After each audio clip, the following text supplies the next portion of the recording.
Okay, so the first thing I said was it could be because of authentic faith.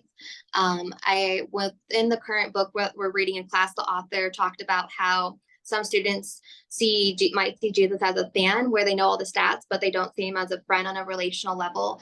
And so if they don't have that personal relationship with Jesus, maybe that's why they're falling away after graduation. The second one I said was intergenerational ministry. It was through a lot of amazing women within my own church, ranging from like 25 to 70 something that really poured into me, that kept me within the church. And I think that when you have youth connecting with all ages and all peoples of different walks of life, they create that family bond.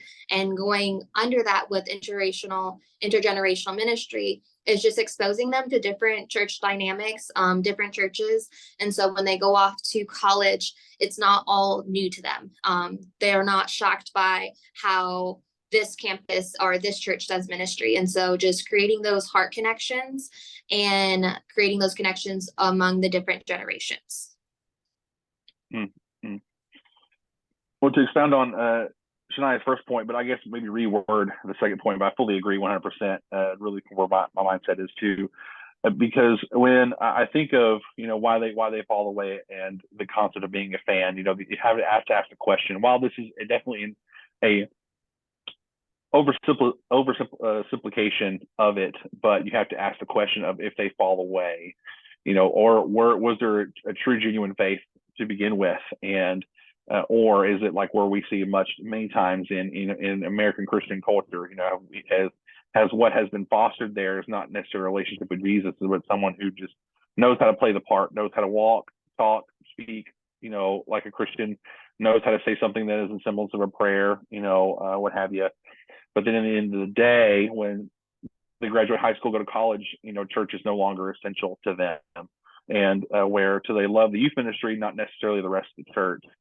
And so their identity, instead of being in Jesus, was really just in this idea of a social gathering of peers. And so now that's been taken away from them. Now they don't really have much of at least in their own minds, they don't have that much of a desire to try to find something that doesn't look like what youth ministry looks like to them.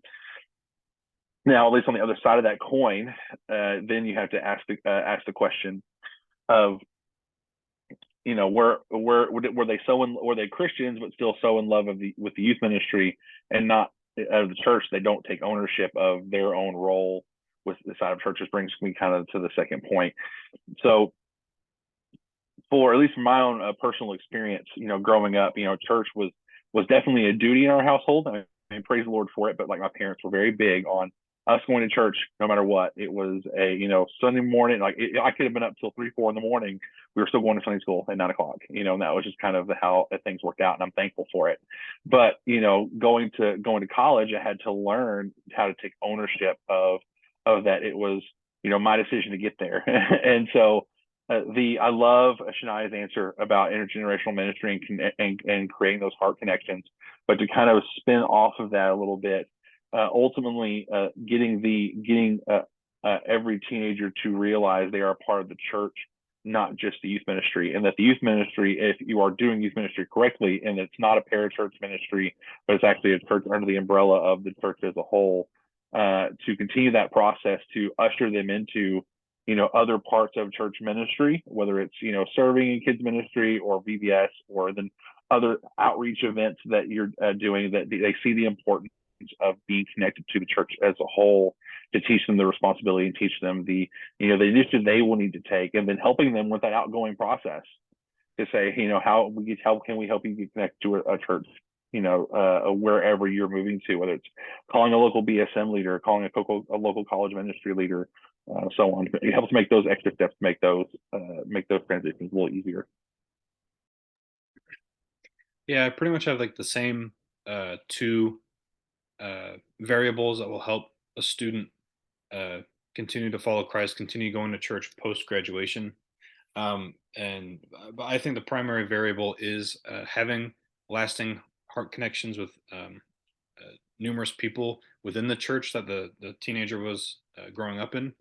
And then the second variable is did they have that ownership of their faith, that it wasn't their parents' faith anymore, but that it was their own faith and they were desiring to go to that church.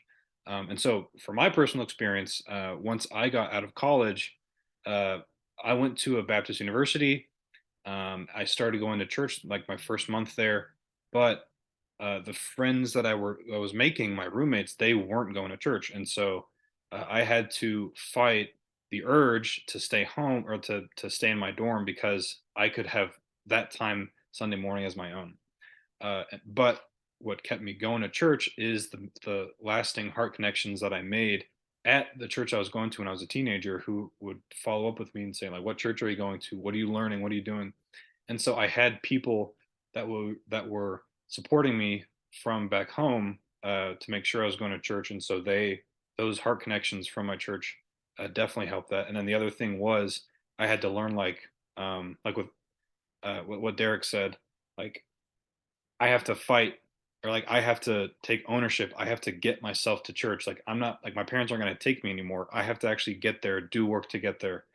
Um, and so by having that ownership of faith earlier on, that is going to help uh, propel that graduating student into a church rather than just having their own time to themselves.